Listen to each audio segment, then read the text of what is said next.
morning, I'm Claire Murphy. Welcome to the Solo Bureau. Did you try to fill up the car yesterday only to find a queue off the driveway and down the road? Well, that is because from today, the federal government's cut to the fuel excise, brought in when the Iran war kicked off and fuel prices got hectic, has now been halved.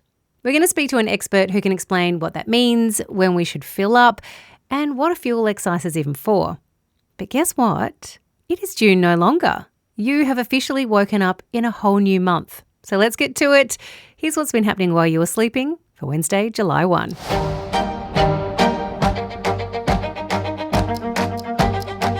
Thai police are investigating whether an Australian man accused of murdering a 17-year-old girl is possibly linked to two other unsolved cases in the region. Simon Peter Carmen was arrested on Friday, allegedly trying to leave the country, charged with the murder of teenager Thantranok Donhomla, who he's allegedly seen holding hands with on CCTV footage in the lobby of his accommodation. He's alleged to have put her naked body along with her belongings into a black suitcase, which was then dumped near railroad lines in Pattaya. Carmen has denied the charges. The Thai police colonel says there's no evidence linking Carmen to the other cases, but that both the other murder victims were found naked in suitcases with all their belongings. He says those were harder to solve as more time had passed between their deaths and finding their bodies. Carmen has never overstayed his visa in Thailand, nor does he have any criminal record in the country. Police are hoping we can help find a person who calls themselves Scorpio in more than 100 menacing letters sent to high-profile community figures. The AFP and New South Wales Police released pictures taken of individual words and pictures from the letters that show unique handwriting. There are capital letters in the middle of words, a sloping N, and what looks like stamps made from the bottom ends of bullet casings. I'll post the pictures on the Solo Bureau Instagram and on Substack so you can check them out and see if any of it looks familiar. The notes were sent between 2015 and 2026. Profilers believe it's a Caucasian man aged in his 60s. If you have info that could help police, call the National Security Hotline on 1800 123 400 or Crime Stoppers. The Australian Consumer Watchdog has commenced federal court proceedings against Amazon. The ACCC says the company unfairly introduced ads, leaving subscribers with a worse product than the one they'd originally signed up for. They allege the changes to Prime were done using unfair contract terms and failed to offer customers a remedy. After July 2024, subscribers who wanted to remain ad-free had to pay an additional nearly $3 a month, despite already having paid for a yearly subscription of $79. The ACCC says those who didn't want to pay but still keep the subscription were receiving a lower quality product than the one they'd already paid for. If Amazon is found guilty, they may have to not just pay back the approximately 850,000 impacted subscribers, but may be forced to pay a substantial and significant penalty to stop others from attempting to do the same thing. A graduate accountant for Ernst & Young has faced court for allegedly accessing the Prime Minister's personal bank account details. 21-year-old Paul Issa and 25-year-old Philip Issa faced court yesterday, charged with accessing restricted data without authorisation and for distributing personal data. Philip Issa was charged with facilitating the access while he was on secondment from EY with Commonwealth Bank. Treasurer Jim Chalmers says any breaches of this kind are incredibly concerning, not just in relation to the PM's details, he said, but any Australians' details. US President Donald Trump has failed in his bid to have the Supreme Court review the sexual abuse ruling against him. In 2023, a jury in New York found it was proven that Trump attacked and then sexually abused former magazine columnist E. Jean Carroll in a department store change room in 1996. He was also found to have defamed her in a later interview. He was ordered to pay her US $5 million. Trump has always denied Carroll's claims, calling her a liar several times. He says he's disappointed in the ruling, calling the lawsuit a fake case. In another blow to President Trump in the US court system, the Supreme Court has upheld the concept of birthright citizenship. Trump had signed an executive order declaring that children born to people who are in the United States illegally or temporarily are not citizens, a law similar to what we have here in Australia. The Supreme Court was divided on the order but ruled 6-3 to strike it down. Chief Justice John Roberts saying citizenship then and now was the right to have rights, to freely participate in our political community. The framers of the 14th Amendment extended that promise to every freeborn person in this land. Prince Harry is reportedly exploring multiple options for his entire family to visit the UK next week after he was denied police protection.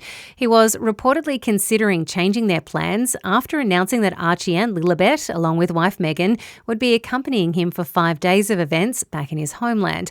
But according to reports from Harry's spokesperson, his dad, King Charles, has offered for the family to stay at a royal residence for at least part of the trip. But it still doesn't help when Harry and his family are at public events. The spokesperson saying there have been at least 3 incidents while in the UK in less than a year that involved a fixated person getting to within feet of the Duke, explaining that his private security don't have authority to remove those people. Well, that's it for the top stories. If you are heading off, have a great day, but I do suggest you stick around, especially if you're driving to work right now, because it just might dictate when you next fill that car up with fuel. Unless you're driving an EV, be on your way. Stick around. We're speaking to someone from the RAA next to find out what this whole fuel excise business is about.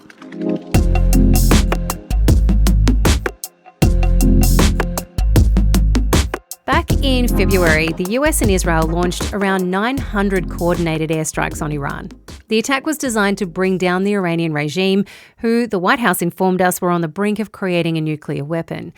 The people of Iran had also been protesting in the streets, calling for regime change. US President Donald Trump had told them to hold on, that America was coming and that they would soon be freed of the shackles of an oppressive dictatorship. But on March 28, Iran effectively closed the Strait of Hormuz, which runs along the Iranian coastline and sees millions of barrels of oil per day from countries like Saudi Arabia, Kuwait and Iraq head down the strait and out to the world.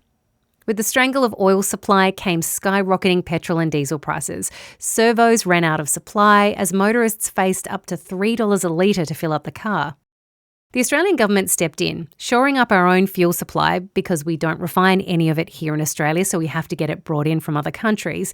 But also, they cut the standard fuel excise tax from 52.6 cents per litre to 36.6 cents. Now, that has meant that fuel has been the cheapest it's been in some time. I filled up premium at $1.60 something yesterday. And that is due in part to the ongoing peace talks between the US and Iran, along with the fuel excise. So the government has decided to not remove the excise completely right now, knowing that this unrest over Iran might not be over tomorrow, but they're going to cut it to 16 cents a litre until August. So what does that translate to, and does that mean you need to fill up now?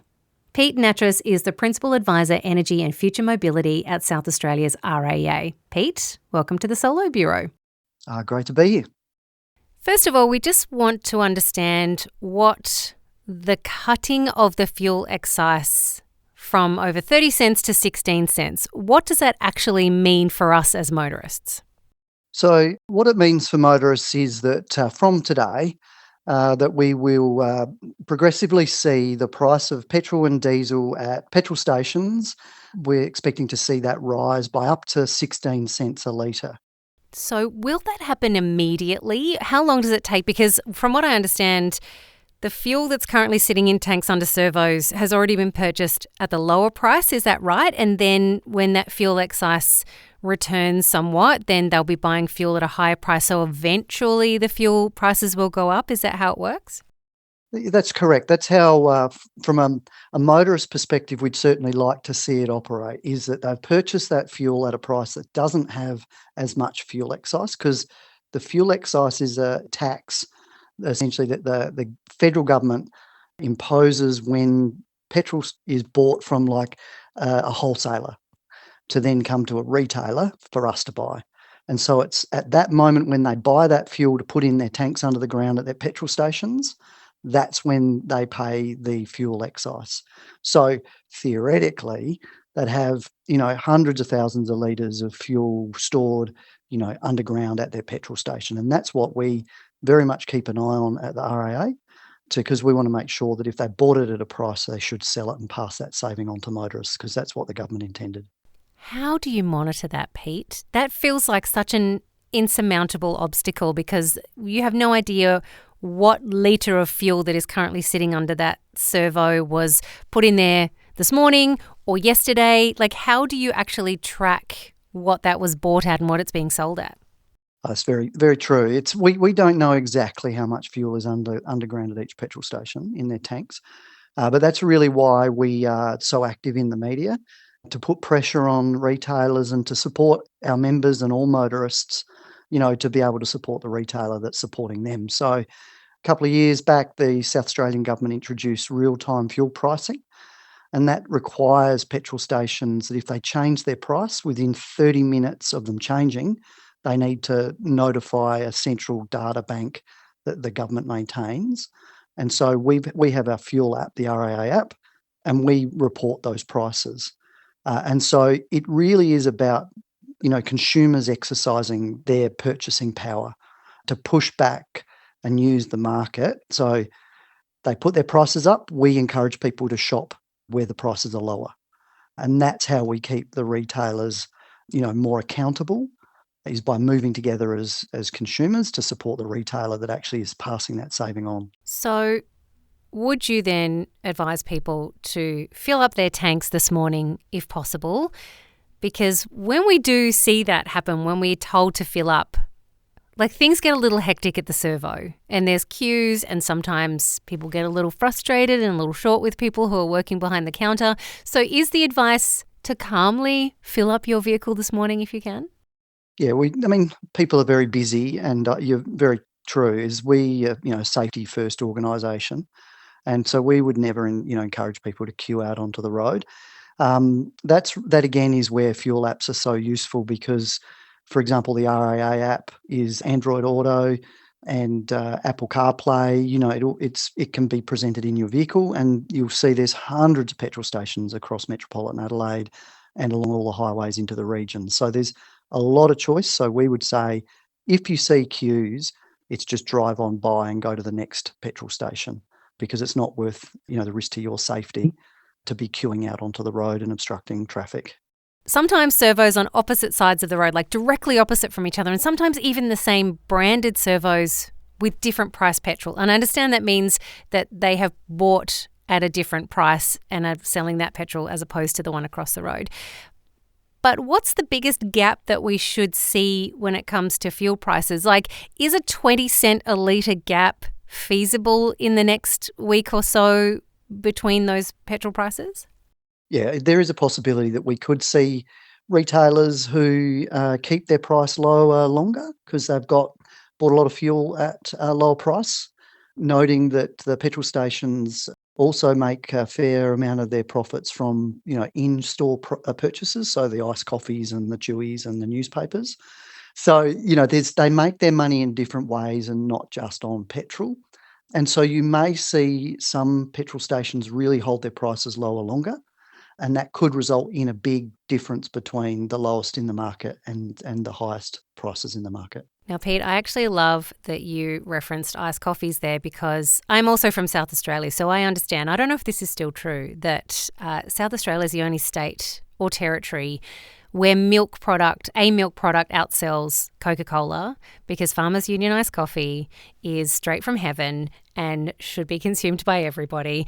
I think we hold a mantle internationally, don't we, for the highest, males buying iced coffee that is actually a skim product. Yeah. It's a fantastic piece of product development and marketing. And it's something that we are all eternally proud of as South Australians. And we all enjoy it. We do. Pete, thank you so much for giving us insight on this today. I really appreciate you unravelling all of this for us, and hopefully we are all filled up and fine with what we have, considering the cost of living is not great for lots of people right now. So hopefully fuel doesn't tip you over the edge. Thanks, Pete. Thank you. Thanks for tuning in today. I'm going to put links in the show notes to some other states and territories' petrol tracking apps, because you heard about the South Australian one there. There are others in other states and territories that you can download so that you can keep on top of where the best petrol prices are for you in your neighbourhood.